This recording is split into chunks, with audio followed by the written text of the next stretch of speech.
Hi guys, this is Andrew Burgess from NetTuts, and in this quick tip I'm going to show you how to call JavaScript functions on objects that they are not actually a part of. Let's start by creating an object here. Just going to create a basic object with a name property, we'll call him Joe, and a greet method. This function will take one name as a parameter, and all it will do is it will alert this.name says hi to the name that we pass in. Really basic, just like that. And so to call this, obviously, we just say Joe greet Jill. Right, like that. Now if I preview this, you can see we get the alert Joe says hi to Jill. Very basic. You're familiar with how that works. Okay, let's create another object here called Jill. And we'll just give it a name, but we will not give it a greet function. What we want to do is call this greet function as if it was part of our Jill object, even though it's part of our Joe object. Obviously, we could just add it to the Jill object, but let's say for some reason that we can't. What we can do is this: joe.greet.call Jill Joe. Now let's explain what's going on here.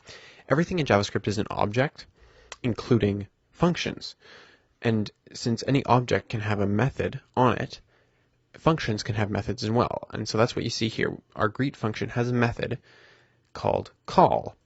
What call does is it allows you to call the greet method on a different object, an object that it is not actually built onto. So here we see the greet method is built onto the Joe object. But what we're doing here is the first parameter we pass into the call method tells us what object we want the greet method to be called on. This means that when we're saying we're calling greet on Jill, this means that any time we use the keyword this within the greet function, this will refer to Jill instead of its usual Joe. After the first parameter, which is just the context of our calling, any subsequent parameters are just the parameters that you would pass into the greet function. So here we just have one, which is Joe, but we could add as many more parameters as we need to. So now if we preview this, we have our first one, Joe says hi to Jill, and then you can see a second one here, Jill says hi to Joe. There's one other way to do this, depending on your situation, and instead of using call, the function is called apply. The only difference between call and apply is that apply takes an array of parameters as the second parameter. So apply only takes two parameters, one being the context and the second being array of parameters which it will pass as parameters to the function you're calling. So in this case we can just put square brackets around our single parameter and get an array with one element in it. And you can see here we have Jill says hi to Joe, and then the second time, which is being called from the apply method.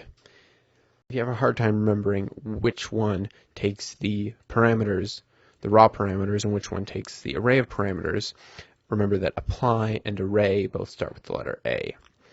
So where would you use something like this? Well, here's a use case I had just the other day.